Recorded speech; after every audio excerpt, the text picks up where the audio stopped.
This is a song for my friends Jaret and Gary. They started a podcast and said a theme was necessary. They're just a couple of guys in a band that you know. Some rockstar dads who started a show. So here's the next episode. Welcome, everybody, to the Rockstar Dad Show. Back with a fury. All right, well, this is 2 weeks in a row. Woo! Man, our guest today, later, Gary, is a freaking legend. I mean, he was a legend to us before he was a worldwide legend.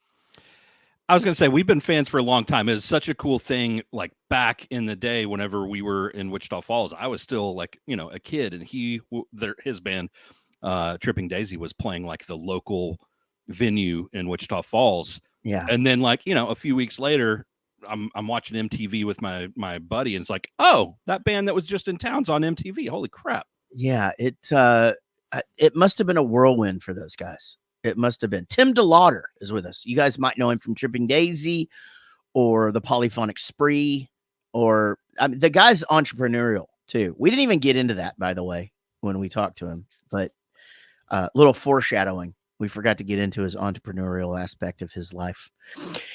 Maybe next time. But anyway, welcome to the show. We're glad you guys are here. And man, it's mid-August and life is I can't believe this summer is over. I can't believe it, Gary.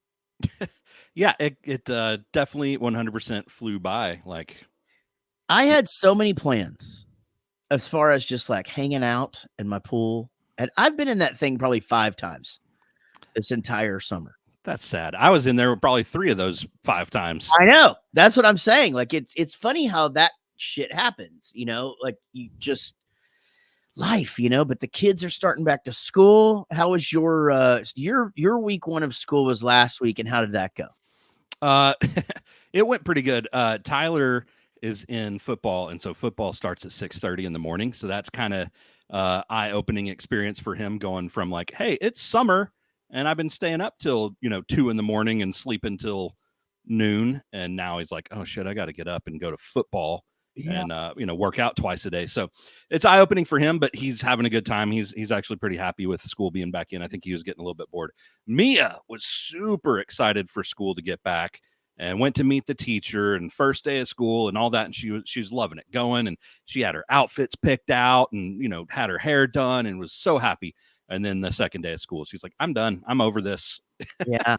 I think that was really just her being tired too after schedule change. So like that night after the first day of school, she was like having a meltdown, like, I don't want to go anymore. Yeah, well, this is day 2. You're going. But we got her to bed on time, got a good night's sleep, and it's been fine since then. Anik said it was that 9 o'clock bedtime. She couldn't watch some show that she wanted to watch at like 9 o'clock. Yeah. Apparently. And it was just like, I can't. Okay. I hate school then. Yeah. Yeah. So she's supposed to be in bed at 9. And so the past few weeks, not at 9, it's been summer. So we've been doing this at 10:30 or whatever time we wanted to do it. But Tyler and Mia and I have a pact where we're all watching young Sheldon together. That's what it is. But we can't watch it without all 3 of us. So like when I was on tour, they weren't watching it, or if Mia wants to watch it and Tyler's not there, we don't. Like the 3 of us are doing it together. But yeah, so we couldn't do it that first night whenever it was 9 o'clock bedtime, and so she kind of lost it. So that y'all are all watching that show together, like from the beginning. Yeah. So it's funny because Casey and Everett are doing that. Isn't it funny how this happens? Like all of a sudden, these shows that have kind of been around for a while, like get popular. The streaming gets popular with like a younger generation. I remember when I was working with Not Your Girlfriend. So this is before the pandemic. And all of a sudden, they were just crazy about The Office. They just quoted The Office all the time. And it was just out of nowhere. And then all little kids just watched The Office. And now I guess they're all watching Young Sheldon now. Yeah, it has to just be something like that. Like Tyler out of nowhere was like, I think I kind of want to watch this show. And, he hadn't heard of it. So I'm sure he saw like some YouTube shorts or something, or heard friends talking about it because they had whatever. And so anyways, he and I were going to start watching it. And it just ended up like whenever we were starting, Mia was there with us, and she's like, I want to watch it too. So now it's like the three of us are doing it. And you know what? For Mia, there may be a few topics that like maybe are a little advanced for her, but like it's still a kid show. So they're not going like deep on these things. They kind of just reference it. And so I think some of it it's going over her head, but some of it she probably is picking up on. But it's not like in your face. So I'm okay with it. No. But also we've talked about this forever. We gave up being good parents a long time ago.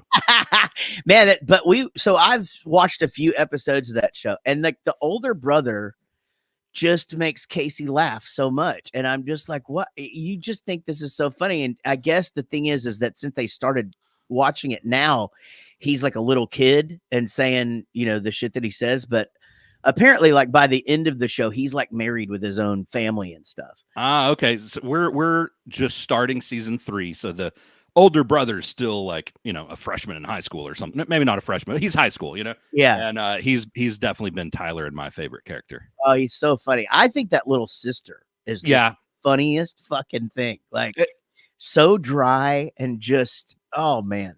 Dry and funny and witty. And like I've thought at times, I was like, that girl kind of reminds me of Mia.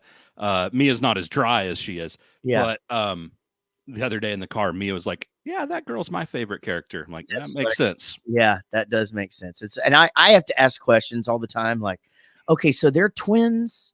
Does the sister come on the real show? You know, like did you guys watch? Do they even know that this is a spinoff of? I think Tyler may be aware of that, but like we've never watched that. I've seen that other show, like, you know, in a hotel room because we didn't have any other thing on, and like it was on, but like we never paid attention to it. Well, that show is like on 24 hours a day in the UK. Like it has its own channel. It's wild. It's you're saying the original? I can't think of what it's called. Yeah. Big Bang. Yeah. Big Bang Theory. That one's on everywhere. Yeah. Oh my God, dude. So that show is so big in the UK. Do you remember Patent Pending used to do the theme to that in their show? Huh. And I think that was the reason why. But yeah, I like that Young Sheldon. It's a funny show. It's funny for me. It's funny because I can put the two. I've seen enough of that other show to the Big Bang Theory to know sort of like how he grows up, and so then to see like how he is the way he is, but he's still like sort of scared of shit, you know, because he's a little kid. Yeah, the grandmother's hilarious too. Grandmother's great, and it's funny. She reminds me of my mom a lot. She reminds me of your mom too. Well, I got to see you actually in real life in person yesterday. Yeah, and Everett had been off to his first day of school, but I hadn't heard how that all went. He loved it. He's down. He's adjusting. He's like, we've got these things starting next week called block days, Dad. And I'm like, yeah, man, I never had those. The other kids did, and you're going to be all right. But he's trying to figure out little things. Like he always has eaten in the cafeteria, and so now he's taking his lunch. But he eats lunch at like 10:30 in the morning, and so if he the last couple of days he's eaten breakfast, and so he's not really that hungry when he gets there. So he's starving after school, and I don't understand how it got to that point. Like how I don't feel like that was like that when we were kids. Did we eat at 10 o'clock in the morning? I don't remember it being that way, but who knows? Yeah, I guess you're right. I mean, the other thing is I remember in elementary school, there was only 2 of each class, in my school. So you would sort of go through and like, I guess a lot of the grades ate at the same time and shit. Yeah, I think, I think it kind of overlapped, Yeah. Like it was 15-minute intervals. Each grade had 30 minutes, but it was like a 15-minute start time intervals. So yeah. I don't know. But he's into he's got cool shit going on. He's in pre-athletics. The interesting thing is 6th graders don't dress out. So, he is going to the potty stinking. Yeah. He basically has pre-athletics, and then they just send these sweaty boys back to class. And so is the pre-athletics in the middle of the day? Yeah. Oh boy. And he's got deodorant in his bag, and is being told to use it. And I he's getting to that point where he's a little bit conscious of all that, Yeah, but at that age, even being a little bit conscious of that, like you could put the deodorant in a kid that age's hand and go, put this on right now. And they'll go, okay, and set it down and walk away. And you're like, did you put it on? Oh, I forgot. That literally happened this morning, Gary. That literally happened this morning. I go brush your teeth. And so pandemic fucked us up, man. And a lot of things that were done got undone. And one of those things was he started brushing his teeth in our bathroom. So she finally, he and his mom worked it out. So he is now back to brushing his teeth upstairs in him and Jack's bathroom and all that. He's got everything he needs up there. And so I send him up there to brush his teeth. And he comes back down and I'm like, did you put deodorant on? And he goes, no, I got deodorant in my backpack. I'll do it later. And I go, no, you're not going to do that later. You're going to do it right now. But we have some on the kitchen counter because yesterday was the first day of school and it's still there from her making him put it on yesterday. Yeah. And so I go, come put this on. And he comes over, grabs his phone and he's already forgot. And so he's got his backpack and he's just like, all right, Dad, I'll see you later. Have a good day. And I'm like, whoa, no, sir. Come back here and put this on your underarms. You're not going to be the smelly kid day 2. Yeah. I'm not letting that happen to you. Yeah. And so today he at least shows up to the party, not stinking. Right. Okay. I'll tell you a scenario that we have going on and ask you what you would do and then tell you my plans. But so, kids are at school for a long, long time. Everyone takes their water bottles now. Right. So right. Tyler has a Yeti thermos that he's been taking forever that we bought him. And then, I think he got another one from someone for a birthday or Christmas present. He's a sports kid. So what's a good gift? Yeti thermos, right? And then there's another one that we got him that's like this Rangers one. So he's got these 3 thermos. Last year, over the course of the second semester, he lost both Yetis. And so starts taking the Rangers one. And this is day 5 right now of his school year. And yesterday he came home without the Rangers thermos. Yeah. And he's trying not to let on, last night he had a pitching lesson. I was like, hey, where's your water bottle? I don't know. I got it. Okay, whatever. Yeah. And then whenever we're leaving, he's like got his like baseball game, big, huge thermos. I'm like, okay. So this morning when he's getting ready for school, we're running a little bit behind and I'm like, hey man, where's your thermos? I'll go get, ice water in there for you. And he's like, it's in here. And he was in the bathroom. Like, it's not in there. He left it at school. He's like, it's in here. I'll take care of it. And so when we're walking out the door, I was like, you get your thermos? He goes, no. I go, did you leave it at school? He goes, no. I'm like, well, where the fuck is it? And so I'm like, not really saying, hey, you lost it. But as we're in the car on the way to school, I'm just like, hey, when you're at school today, why don't you look in your classes if your Rangers thermos is in any of those classes? And he's like, all right, fine. Yeah. But anyways, sorry, go ahead. No, I mean, I think those things are so valuable. And so that's what I'm getting at. At this point, we're at like, $150 worth of thermoses in a 6-month period that he's lost. So what's your next move? And I'll tell you mine. After that, I think, so that's 3 total.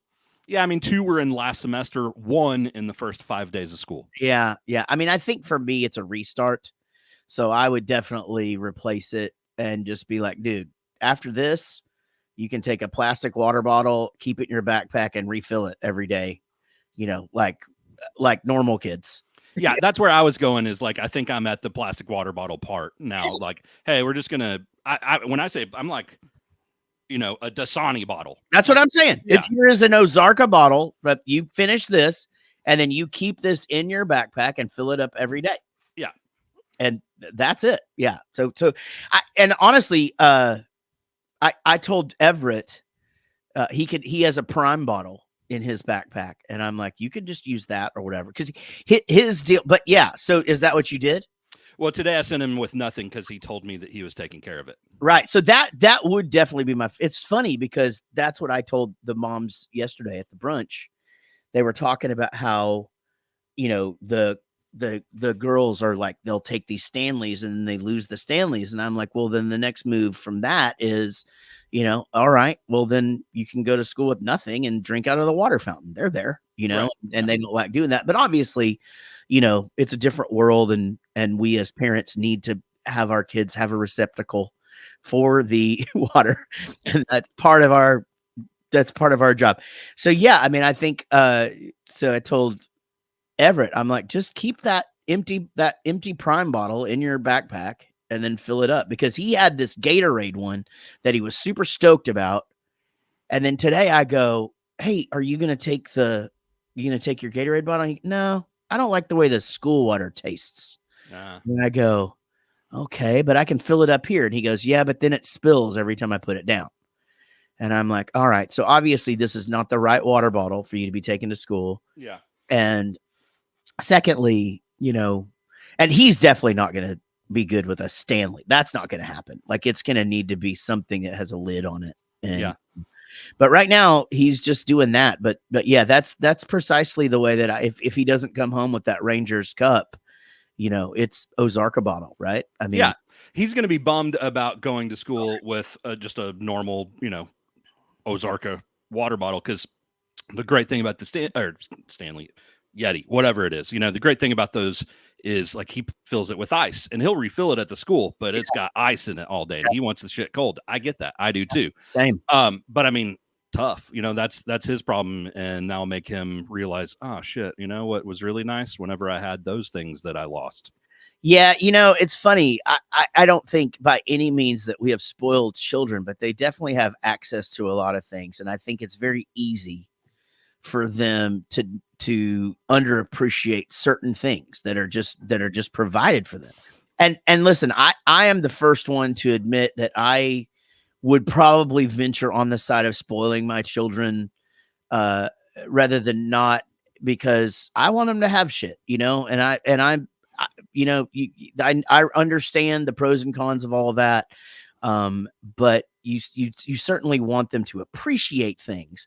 And herein lies where we can finally teach these kinds of lessons, is that, like, hey, I mean, you do without for a month or two, or, Christmas is coming up. Maybe Santa will bring you a new one. Yeah, exactly. I think, I don't remember if it's on this show or not. I think it was. It doesn't matter. I'll tell the story again. But a few weeks ago, we went to a Rangers game with his team, and they went running around somewhere. And I was like, hey, you got, you have enough money on your Apple Pay or whatever. And he's like, yeah. I go, well, just let me know if you need more money. And whenever I said that, I heard it come out of my mouth. And I was like, that is some shit that my parents would have never said. Like, tell me if you need more money. That would have been, hey, here's $5 and that's enough. Or, if you want to go, it's coming out of your own money. Like, it would have never been, let me know if you need more money. So, I mean, I think there is, maybe it's generational, maybe it's the position we're in. I don't know. There is a factor of spoiled that our kids have. Mm-hmm. On the flip side of that, it comes with expectations, and there's times whenever, whether it's copping an attitude or if they're not doing what they're supposed to do. There's times that I've sat Tyler down and just gone, hey, do I ask much of you? And he's like, no. And I'm like, well, then you're supposed to do what you're supposed to do. And he's like, got it. Mm-hmm. Everett's very much like that too. Very, very receptive to that. The other two kids were a little bit more complicated because they grew up in two houses, Right. And so I don't think that their life was much different over there, but we certainly had different things. I would say that their mom is probably even a little bit more demanding on certain things around the house than I am. But we definitely, obviously, you're always going to deal with things in a different way. So yeah, I mean, this just goes back to, you just want your kids to have things and experience things. And so Jack came over on Saturday. He left for university on Monday, and the other side moved him in. So I was, I wasn't involved in that. So I had him come over on Saturday, and how we're going to handle my part of his, just living stuff is, I got him a credit card that will help him build credit that is going to come to me, and he's responsible for how much he spends on it a month. And he has a number, right? And anything, that he doesn't want to apply to that number. He has to call me or text me because I get it. You know, sometimes it's like, hey, Dad, there's this thing. Can I just do this on their credit card? And of course, I'm going to say yes to most things, right? But anyway, I give him this credit card, and it's the black Citibank. You know, like he can get into the Admirals Club and shit. You know, like, and I'm just like, but I mean, I get the miles, and he gets to build credit. You know what I mean? And so, but anyway, so that had just happened. And he says, you know, he's 18. He's been going to the casino a little bit. And he says, I'm going to go to the casino with my friends tonight. It's our last hurrah, me and the gang getting back together. Then I'm heading to school. Some of these guys are staying here. What, you know, we're splitting up. We're getting the gang. And so I went in my room, and I got in my wallet, and I brought him back $250 in cash, and I fucking put that shit in his hand, and I go, just be careful tonight or whatever. And he was like fucking stoked. But I think the thing that made me feel the best about it was him going, I hear him on the phone with his friend, you know, going, dude, my dad just gave me $250. It is on tonight. You know what I mean? And like, I just wanted him to have such a nice night, you know? Yeah. Anyway, he went, and this little fucker won $1,500 playing blackjack. And, you know, and I'm like, can you please put that in the bank? And like, can we, you know, and then like, don't go to the casino for like 3 or 4 weeks, because he has a habit of winning and then feed it all back in. But yeah, well, that's how they stay open. That's how they build those places. That's what I say. I go, that there's a reason why it's the biggest casino in the world. Yeah. You know, and it's because you 18-year-old fuckers driving over across the border, you know? Yeah. And but yeah, sometimes you do things for your kids because you can, you know, like, and that's one of those things where I chalk it up to, you know what, man, I think, you know, any parent would do that if they have the means, you know, and I wanted him to have a great night. And, you know, and I know it felt good that he was telling his friends like, hey, my dad added to does this make sense what I'm saying? Like, he was fucking stoked. Yeah. He was appreciative. And not just appreciative, but like also even kind of gave credit, which is awesome. It wasn't just like, hey dudes, I have $250, let's fucking go. He was like, my dad did this, and this is awesome. Yeah. And then they listened to Bowling for Soup and Jaret Reddick the whole way, because all of his friends are fans now, because they came to that Bowling for Soup show. They came to the birthday show and stood on stage, and they literally had the best night of their lives. And then 2 weeks later, they came to a country show in Fort Worth. And so now that's all they listen to. And my son's cool with it.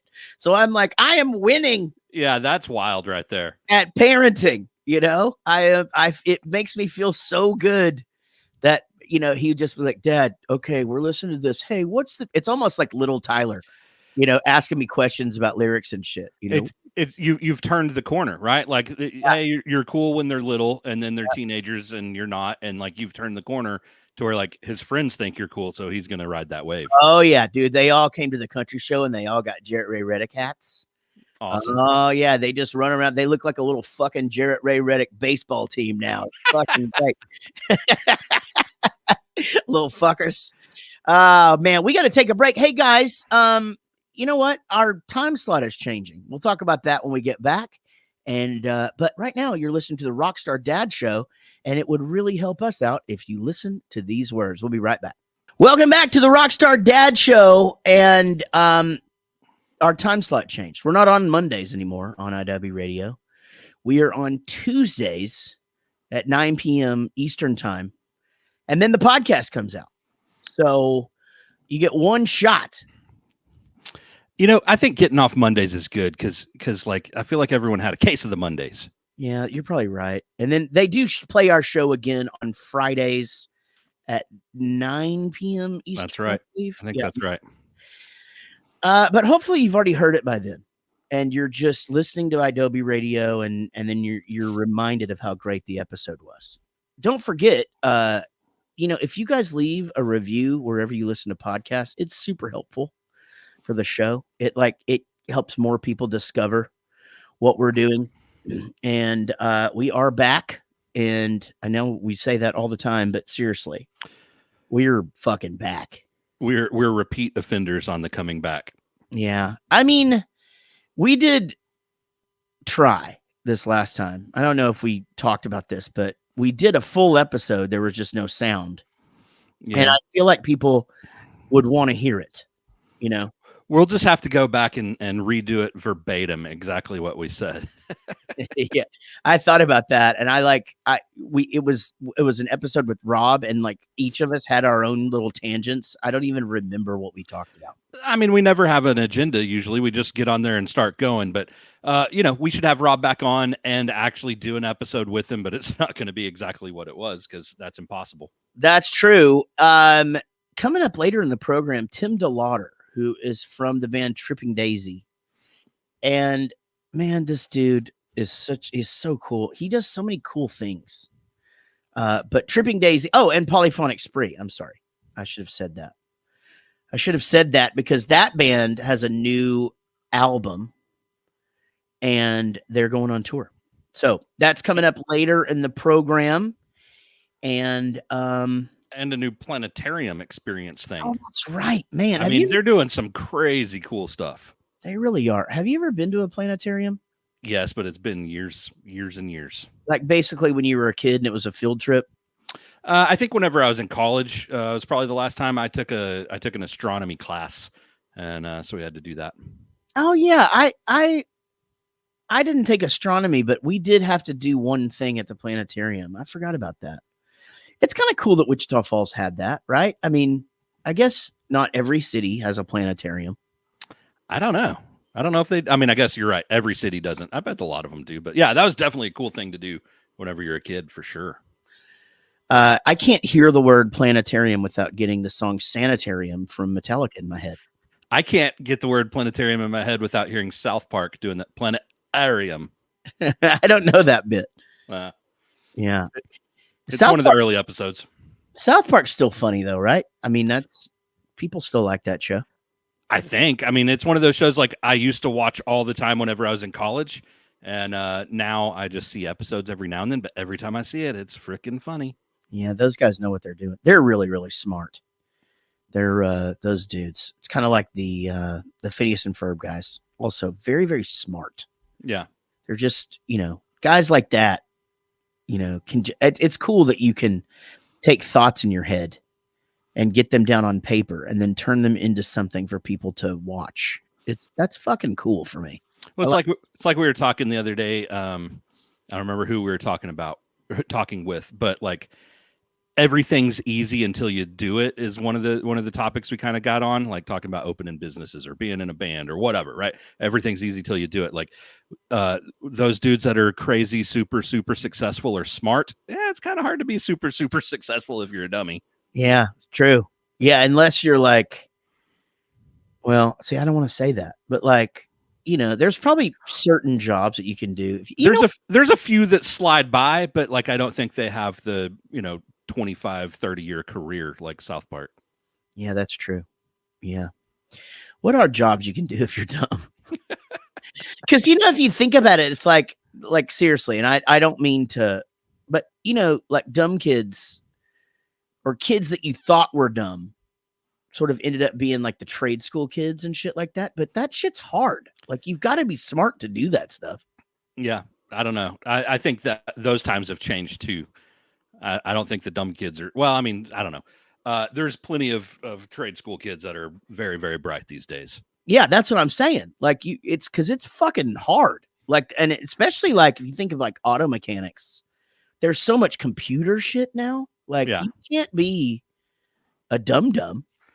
Well, and I think now there's a group of people that are looking at just the options, right? Like, oh, I can go to college and get $150,000 in debt to go make $40,000 a year, or I can go to trade school and like whenever I'm 20, start making $80,000 a year and like go up from there. Yeah. Which one am I going to do? No, I agree. I think that's, and you know what?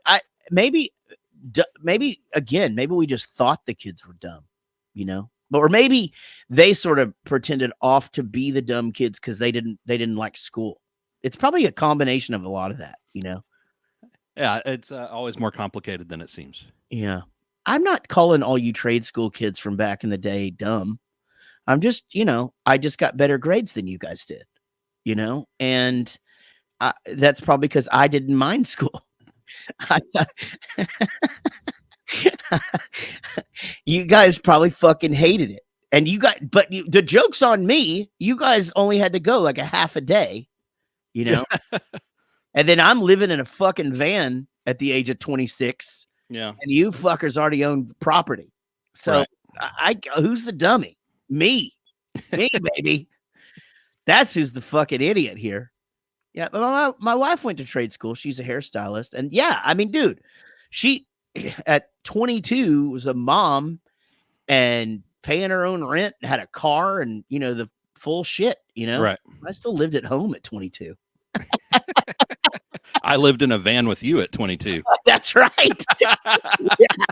Yeah. Or on the floor at Ryan and Carissa's house. That's right. Yeah. Yeah. I'd call you. What are you doing? I'm just laying here at Ryan and Carissa's house. Oh, okay. Awesome. Well, we have to go play a show. Thank God. Yeah.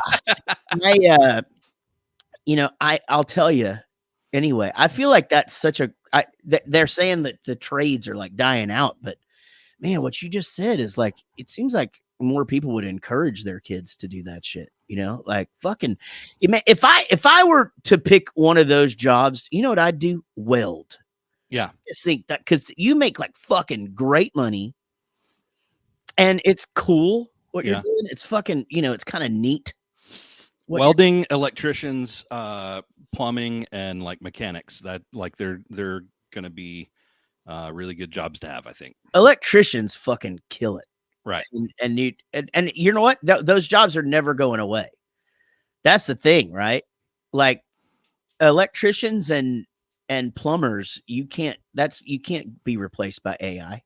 Yeah. I've got a friend that's an electrician here in our town, and he's so busy that he's obviously hiring I don't remember what, he's a master electrician. I don't know if it's a junior electrician. I don't know, but he's hiring just nonstop people around. And he also he won't go more than like 15 miles away because he's too busy. It's just, there's no point for him to go that far away. Yeah. I believe it's a journeyman. There you go. Yeah. And, but even that is super specialized. Like you still have to like journeyman make fucking bank. Yeah. Because even then, like you can go on the jobs under his license. He doesn't even have to go everywhere. Right. Like that's why he's hiring him to, you know, handle more jobs. Yeah. Journeyman is a good name for a band. You know, because it's like, you know, you're on the road. Yeah. Or, you know, but I guess then people would be like, are you just a man that likes Journey? Yeah. That's where my head went. I was like, really? Okay. Yeah. Okay. Well, I guess it's not that good of a name. When he said it, I was like, okay, I guess it's like a Journey cover band, but for old dudes. Oh, that's a good idea. Yeah. Journey Woman. And that could be all chicks. Yeah. Guys, we got to take a break. When we come back, Tim DeLaughter is going to be with us. You guys know him. Tripping Daisy, Polyphonic Spree. Man, and what a great guy. That's coming up right after this. Y'all listen up, and we'll be right back with more Rockstar Dad Show. Welcome back to the Rockstar Dad Show. As I said earlier, Gary, you know, for you and I, this dude was a legend before he was even a legend worldwide. Yeah. And, you know, I remember seeing Tripping Daisy as a kid and just being like, what is happening? This is the most magical thing I've ever seen in my life. And so Tripping Daisy, Polyphonic Spree, Tim DeLaughter is with us. How you doing, Tim? I'm doing great, guys. Thanks for having me. Oh, man, we're glad you're here. And, you know, to go from such a legendary band, you know, like Tripping Daisy, and, you know, just huge, you know, from where we live. Obviously, we're from the same place as you. And, and then to put something together like the Polyphonic Spree that just is like something no one else has ever done. It's an experience. It's an experience. Oh, yeah. Yeah. I mean, it just goes to show. What's that? A lofty experience. I mean, there's a lot. There has to be so much work that goes into that. Just I mean, just the travel. I can't imagine. Well, you guys know what it's like, but I mean, yeah, right. Just the travel. I mean, we're getting ready for this tour coming up, and for you guys, it's how many people do you have on your bus? 9. Yeah, 9. about So 10. Yeah, we're gonna have about 20, 19, man. which that's a pared down version of the band. So that includes a sound man. My daughter's going to do merch, and a couple of other guys, but for the most part, it's just pared down. And a bus for us, you guys are on a bus that have a couple lounges, one in the front, one in the back. This is just it's a hockey team bus, so we have to use a bus that's strictly bunks. Yeah, So this bus can sleep 24 people, Oh but there's wow. there's no lounge. The front lounge can be made if we put the bunks up from people that slept the night before. Other than that, it's just a big submarine of bunks. yeah, And that's the only bus we've ever used for the spree because it's the only one we can use. In the UK and Europe, we have to use 2 buses, which is really expensive. But for here, we're able to do it all with just one. So other than that, the finances of navigating this band, it's really not that big. It's not any different from Tripping Daisy, and actually runs a lot smoother than Tripping Daisy did because everyone just kind of pulls their weight, and it's pretty great. But yeah, the cost is pretty outrageous. yeah. Well, I mean, yeah, you got some people kind of do their own. Everybody kind of does double duty, right? I mean, everybody Yeah, helps set we we up. we have to. We don't have crew. Everyone, we don't have techs out there. We have a sound guy, and we have a guy kind of just all around helps us do all kinds of things. But we don't have guitar techs or anything like that. We just kind of everyone does their own stuff. We all trade off on loadouts. There'll be A day, B days. Different teams, but everyone's always pulling you know, their own Yeah, way. yeah. This tour's starting soon. I mean, this will be actually when this episode comes out, you guys will be heading out and Yeah, starting in With Denver and heading up to some of our favorite places. with that many yeah. people on the bus, the second it stops, do y'all just like mass exodus out of there? You know, you if they're not asleep, yeah. I mean, it's pretty much a thing. Everyone wants to get off, but wrangling them back on has always been the big deal. People leave. We've tried everything from leaving your pass on the seat of the bus driver, let him know you're still out, and had different things of like, here, set your pass here, let everyone know, and we've still left people Oh, before, and yeah, those are uh, the things you don't think about. It's like for us, yeah, 9 to 10, and then if there's a guest, you could. yeah, We had 13 because my 11-year-old was with us this last tour. So at one point with guests, my wife and son, we had 13 on the bus. So that's yeah. one more than you have bunks, but still, like somebody has to go shine a flashlight in every bunk every time. No, I know. You got to do it. I mean, we left Brian one time. That was in Tripping Daisy. Twice left him and didn't realize it for 300 miles. It's funny. It's funny how it's always the same repeat offender. Yeah, it's because back then we were in vans, and so we would just one thought, well, he's in the other van, one thought the other. We didn't have cell phones, so Yeah, it was he just couldn't call you. yeah. Yeah. And so and then we forgot the tour manager one time, which that was kind of interesting. Oh my Um, man. but yeah, it happens. Well, Tim, you've been a dad for a long time. I have. Yeah, tell us about your kids. Give us names and ages if you don't mind. Yep. So I've got Stella, who's 25, about to be 26. She's graduated from SCAD University, a fashion design major. She's lived in New York for a couple years, and she's back right now in transition. She may be going to a different place at this point, so now she's back home for a little bit. But so it's been good to have her. she's going to go on. She and I just did a road trip together, which was pretty awesome, from the West Coast to back to Dallas, but we just kind of took our time. Um, and then she's going on tour with us with the Spree. She's going to be doing the merch. That's awesome. She's my oldest, my first.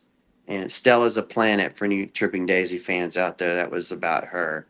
Um, and then my next guy is Oscar. He's under Stella. He does music. Oscar DeLaughter, and back and forth between Los Angeles and Dallas, and um, he's deep in it. He's been writing songs since he was a kid, and that's what he wants to do. So he's doing that. I have Julius after that, who's 22 and about to be 23 in October. He does music. He works at Lounge here, our restaurant, and he's kind of a jack of all trades. He's a little entrepreneur from the beginning. He likes to do everything on his own. He builds things, and he's a very self-sufficient kid. Just works a lot, hustles, and is always doing something, and has his own lawn business, does Christmas lights Wow. in the winter, and he's just kind of he's that kid. And then my last guy is Felix, who is a senior at Woodrow Wilson High School, and he's totally into sports. He manages as a rapper, this Jewish white kid rapper, that he's been kind of looking out over for a few years now, and they have it all banked. He's banking it all on LeBerg at this point. That's the kid's name. Um, but he's full on into sports, big time, massive Mavericks fan, and wants to do something in the sports world. Yeah, it sounds like, I mean, it's so cool when someone like you talks about their children and they're all creative in their own little ways, and Yeah, it's it's like the kids they're so different from one another. That's what was so fascinating for me as a dad. When you have these kids, it's like they're all raised under the same roof. They're raised beside each other, so you think they're going to all have these things in common, and they end up having their own path, their own journey, their own way about how they go about things, the way that they handle certain situations, the way they navigate. It's Each kid is completely different, but yet they're all tied by the same thing. They have the same kind of care and sentiment about certain things, and they all kind of have the same sense of humor. But it's how they're approaching life is so different, and they're different from one another. yeah, and I mean, especially is it Julius that's knee deep in the music business? Yeah, yeah. Well, he's records his own, and he's a engineer. He went to school for engineering and recording, Yeah. and so he kind of does a little bit of everything. He's into music, but he does other things as well. He's just a kind of an all around. He's kind of a Renaissance kid in a way. He's going to be doing a lot of different things.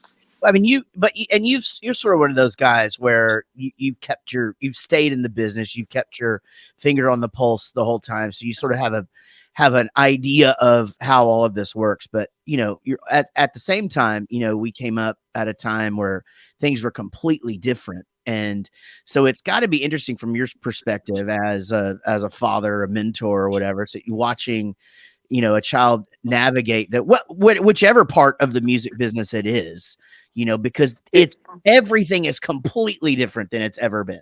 Yeah, it is, and it trips me out how fast it happened, how fast it changed from how it was such the norm of how we all grew up and how the music industry was, and how we were supposed to go from here to there, and just how these steps that you would take in order to get to the next step. And these kids don't even think that way. It's nothing like that anymore. It's just, and to me, it's like how fast that happened is what I kind of marvel at. But advices that I give to my kids, Oscar, when he's going through certain things, some of it can kind of resonate and work for him, and then some of it I just sound like I'm outdated and analog in a world that's completely digital. I feel like I'm freaking a grandpa talking to him about, well, this is how we did it back in the day. And Right. it's so different. It's about playlisting and getting people that have playlists that are reaching certain amount of people. It's no longer radio stations. It's all playlists and media engagement and things like that. Things that we didn't really worry about. When you're given that advice, like, can they, can he take it and like make it make sense for today, or is it kind of like, oh, okay, whatever, Dad? Yeah, no, he's pretty good. They're both pretty good about, there's some fundamentals there that are just core values in this business that you kind of have to like that don't change and you hold on to. Those things they get and they listen and they help me out. They say, "Dad, you really need to be doing this," or "Dad, you need to do that." We kind of work together and it's like things that I may say to them, they'll go, "Ah, yeah, I get it. You're right. I see what you're talking about." And we have our ways of meeting on the same ground. It's just that the landscape's different. But like I said earlier, there's a fundamental core that goes with this business that I think is pretty much solid.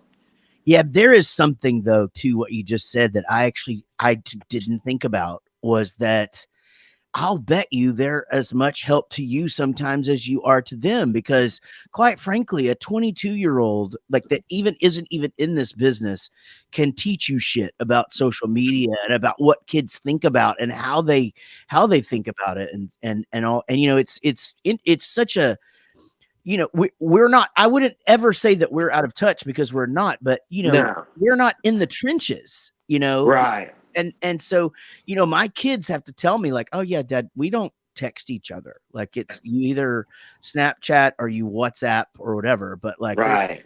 I don't check my text. I'm like, you have your phone on you all the time, why don't you text me back right when I call? Well, I don't need text messaging, we don't do that. Right.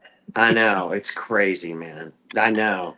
That part's it just baffles me. I mean, and I try to be as engaged as possible in social media. You're really good at it, Jared. I mean, my hat's off to you. I've never been very good at that.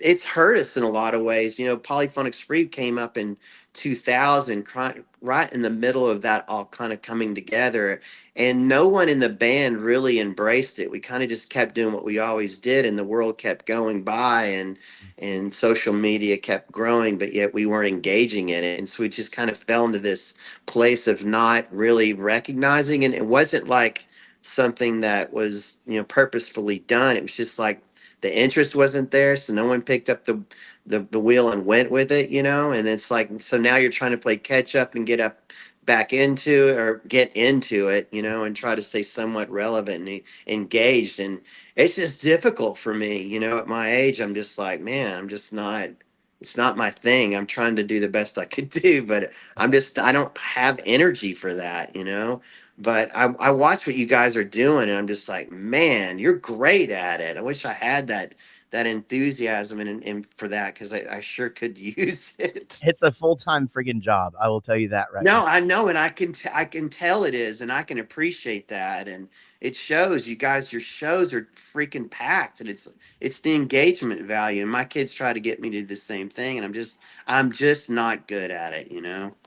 Well, there's ways about that. I mean, you guys definitely always, there's got to be some kind of things going on in there, and so it's never too late. But I wonder, when you think about things like that, and you think back to us, all in our vans back in the 90s, Yeah. rolling around or whatever. I mean, can you imagine if people just had cameras on us at all times? Because it would not be good.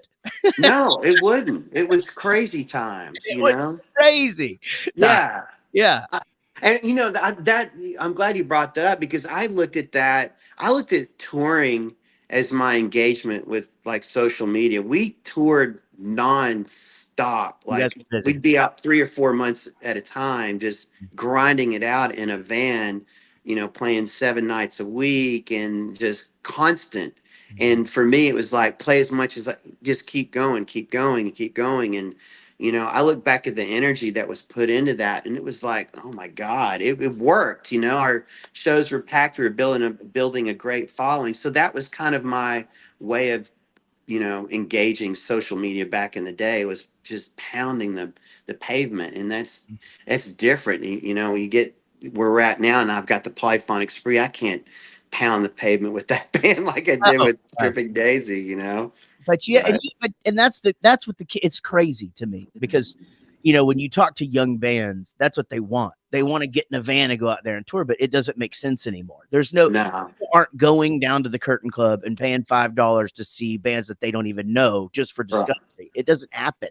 And right. so because back then that's how you discovered bands, but that's not how anyone discovers bands anymore. exactly. No, And so right. now they're sort of like forced to get good at the thing that we're, fighting and trying to, but we got to go and do this. And they're, and it's like, and there's positives and negatives to both. I mean, waking up in a truck stop, in a truck stop parking lot and, just be like feeling like you're dying, Yeah. windows down in Phoenix, Arizona, you know what I mean? And just Oh yeah. feet hanging out the windows and shit. Right. You have no idea, Right. but I guess it's just, that's what happens. The times change. And, but you guys certainly were tour warriors and I mean, and the live show showed, and that I see what you're saying. You guys had a live show. Well, you still do everything you do. You have a live show that is, you remember it. You walk away from that. Like, and I remember just even Tripping Daisy in at the place in Wichita Falls. Why am I drawing a blank? 724. 724. Yeah, what you guys would play there. I mean, like, you just knew you were part of something cool when you were seeing you guys there. And I can see how that was, that was what you were delivering. This is what I do. Yeah. I was just as much into the show as I was the music, and it always had been like that. I knew that I wanted to put on a show that people could have an experience, and it's like that venue's mine for that night. I can do what I want with it. Mm. And I just always took full advantage. Our first show ever as Tripping Daisy was an open mic at Dada. And the very first show we had visuals, and they were just as much as a focus for me as the music was. And at that time, almost I was so, I almost the point where I was like insecure about my playing ability in songs, because I was so focused on the show and putting on a good show for people that the rest of the stuff I felt, damn, I don't think we're that good musically, but our shows are packed. But man, it's like you feel kind of, at least I did back in the day, because there were so many great bands here in the early 90s that were playing, and I loved them. They were great. And I just thought, we're nowhere near that caliber of what these bands are doing, but our shows were packed. Yeah. And I look back, and it's because it was a show, man. We had a freaking killer show that we were doing that nobody was doing. Yeah. And I knew that going into it, that I knew that wasn't around here. No one was taking that, and they were playing their songs and stuff, and that's great. But it's like, why not incorporate and make this a show where it's kind of got the best of everything? And so I focused on that, but it took us a while to catch up with with our show, with our music, and eventually me figuring that out. So we got to play as much as possible. So that's why I was staying on the road and just refining our songs and getting better at our craft. Did you ever fight any kickback on that? I mean, I can imagine being, a younger band and having the visuals along with the show is a genius thing, because, hey, these people that don't know us now are putting on the show and we're doing something different from everyone else. But being a younger band, maybe doing those opening slots or middle slots, did you get kickback? Was there negative anything from, hey, we're going to bring all this extra stuff with us? Well, you know what? It kind of started off the band.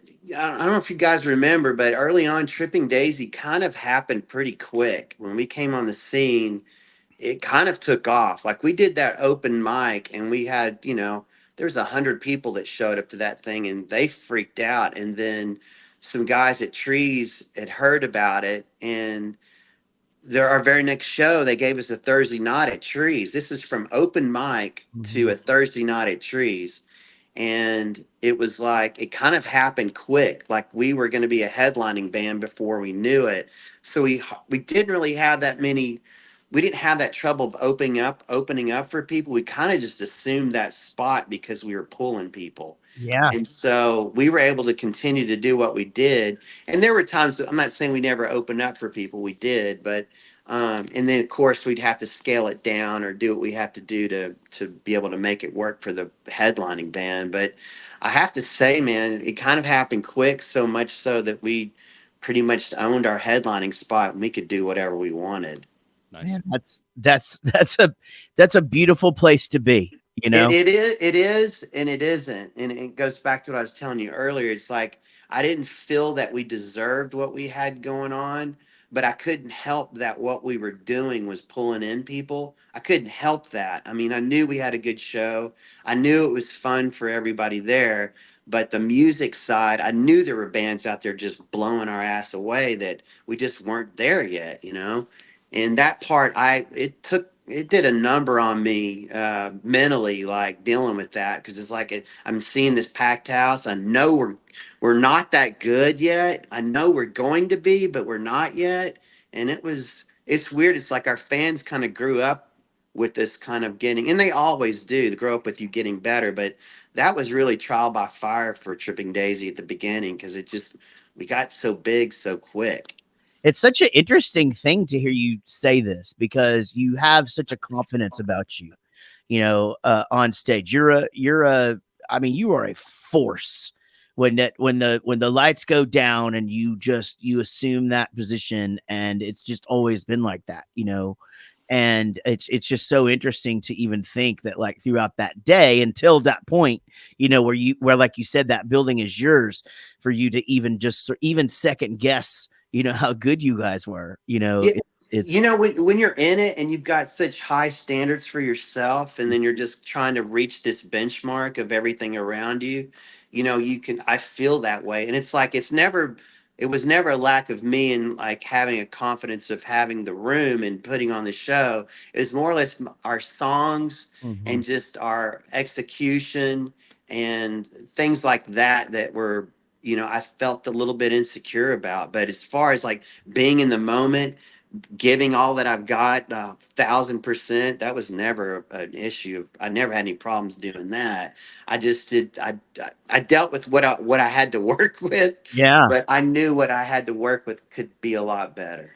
man. Well, speaking of live shows, Polyphonic Spree hitting the road actually just within days now, and heading out west, up north, and then and out west, and fairly long run for dudes like us. Yeah, for us, for the spree, about 3 weeks to a month is about the most this band can do, Yeah. and we have to take a little break. But yeah, so I'm really looking forward. Everybody in the band's really looking forward to it. We've got some new people that haven't toured before, and it's been a while since we've been out there. So, um, I'm happy we're going out on this record, and I'm ready to get out there and make it happen. This is new music, right? I mean, is this you guys went in, if I'm not mistaken, you went and worked with our good buddy Casey DiOrio, Yes. House Studios. Yeah, we've done a record called Salvage Enterprise, which I think is one of the best pieces, one of the best, in my eyes, one of the best body of work I've ever been associated with. It's I don't know, I'm really really proud of it. Everyone's always proud of their record, but there's something about this one that's struck a chord with me from the get go.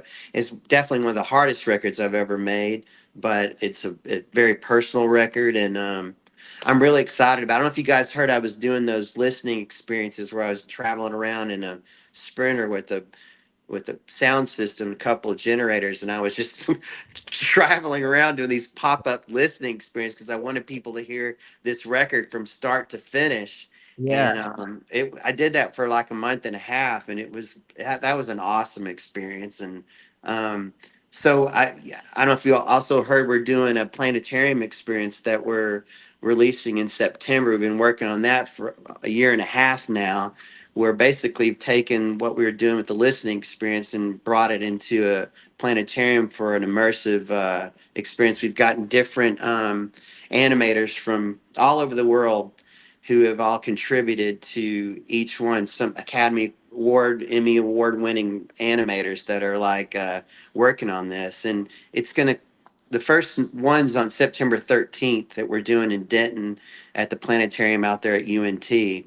And it'll be kind of a residency there, and that eventually it will go to different regions and travel around the country. There's 2,000 planetariums in the country, and so this is something that we're really going all in on. We've gotten investors in it, and it's going to be super cool. But it's based on Salvage Enterprise, this album that we're going on tour with. You are such a creative dude, man. I don't give yourself any shit over not being on social media. You just keep doing what you're doing, because that kind of I can get on a fucking 15-second video and fucking make stupid faces and talk about shit, but like that's beyond my realm of anything, you know. But that's cool. It goes back to, you know, Tripping Daisy and trying to create a show. I want to try to create something special for people. I've kind of always inherently had that drive in me.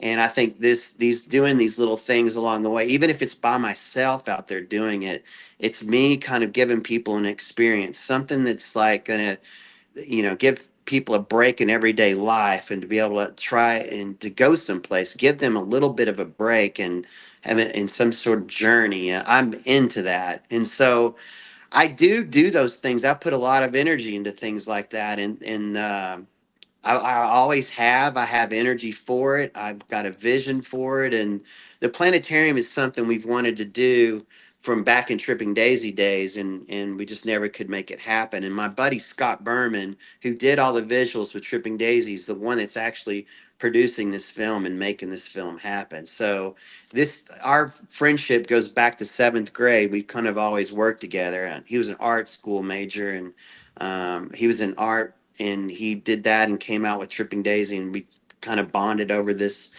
Tripping Daisy visuals and things like that. So it's all come full circle, you know, now doing this film for the planetarium. But yeah, it's going to be cool. It kind of takes place in the planetarium, and you sit back and listen to the record in the round, you hear the music in the round, and you look at these visuals telling kind of the story of the record, but it's interpreted from Scott's interpretation of the record mixed with these other artists, that these animators that have their interpretation of telling it per song.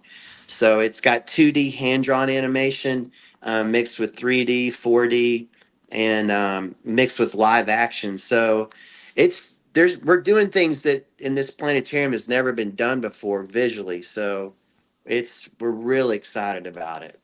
Man, as you you know, so many things going on, and then recently right here in Dallas, Tripping Daisy gets back together, does a show at the factory, and completely blows the doors off of it. Like I don't know one person that was in town that wasn't there at that show. And that shocked me, man.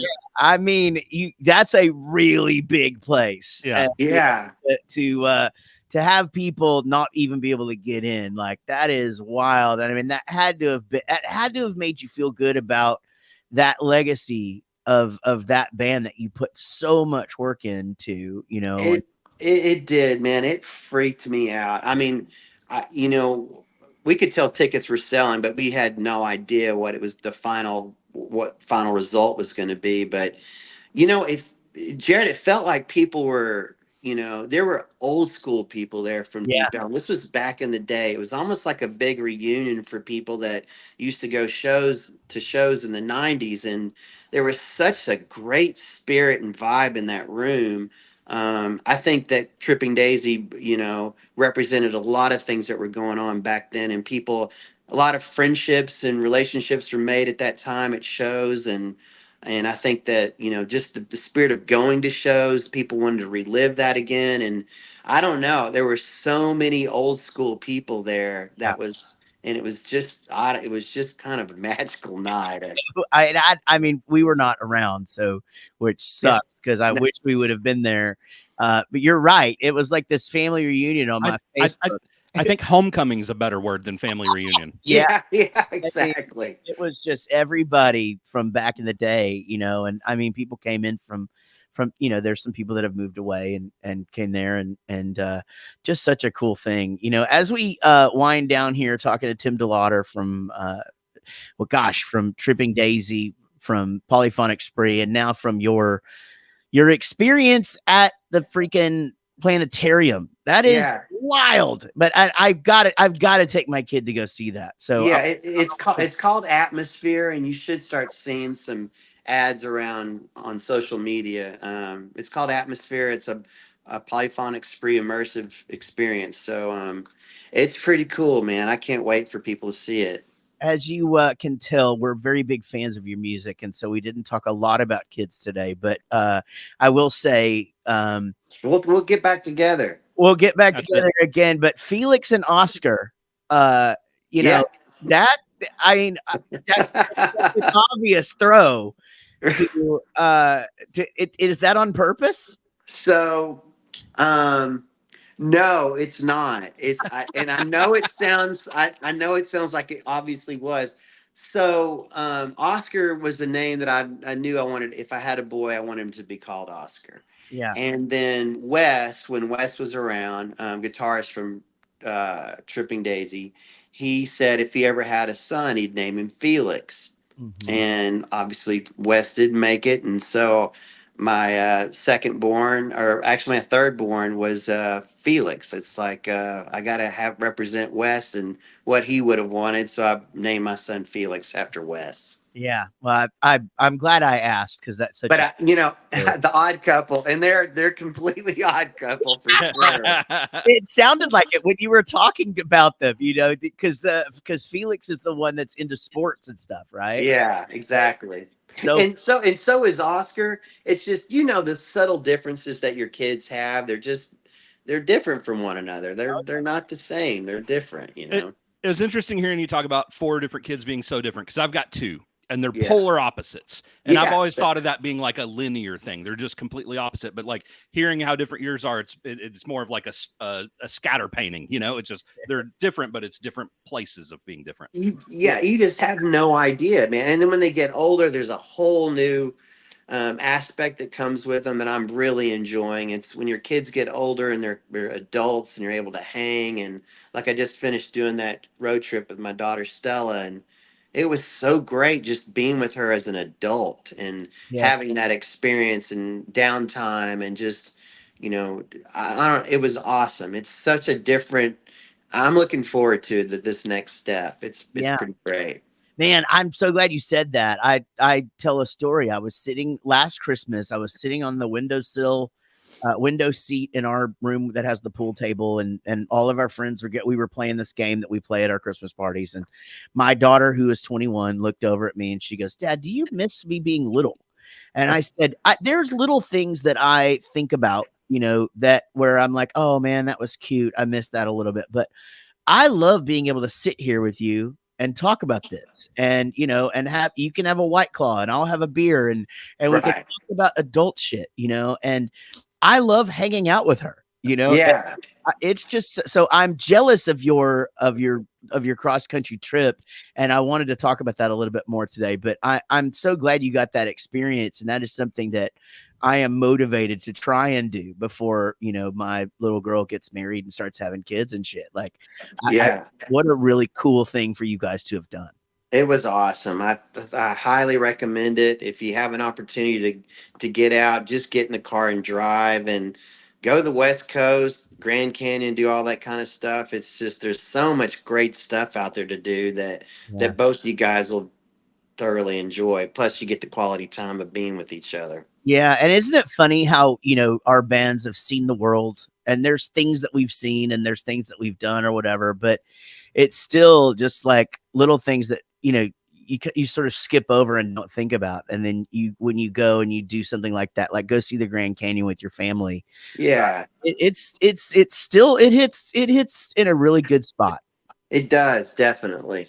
I mean, when we're playing, we're just hitting a spot for 24 hours, not even that sometimes, Yeah. and we're gone. We've seen a lot of the world, but we really haven't seen a lot of the world. We've seen aspects and, inside a club, inside a city, but we don't really get out and get to, stop and check it out. And back in Tripping Daisy, we did that shit all. We'd pull over on the side of the road and hit every pond we could see. We would fish it. Literally. Oh, We nice. just pull up on the side of the road and act like we've got problems and with the car, hop the fence with our waders on and go down and fish ponds. And we did that we fish ponds all over this country. That's the great part about being in a van. But when you're in a bus, you can't do that. We're limited on what we can experience. Absolutely. Man, that's cool. Okay, so there's tons more we can cover next time you're on the show. Tim Yeah. Potter, guys, go get the new Polyphonic Spree album. Go see Polyphonic Spree while they're on tour. You're gonna love this show. It is Yes. something. It's a magical evening. Like you just leave uplifted. There you go. It's wild. But Tim, where can people find you on? I know you're not I know you're not drowning people in social media, but where Yeah. can you find you guys? I'm on Twitter, at Tim DeLaughter on Twitter. I'm on Instagram at Tim DeLaughter on Instagram, and I'm on Facebook. You can find me pretty much everywhere, and give me a DM, ask me a question, whatever you want to do. I'll help do my best to answer it. Tim, you're awesome, man. Thank you for taking the time today. My pleasure. Thanks for having me. Of course. Everybody else, y'all know what to do. Go be good, and see y'all next time. This is a song for my friends Jaret and Gary. They started a podcast and said a theme was necessary. They're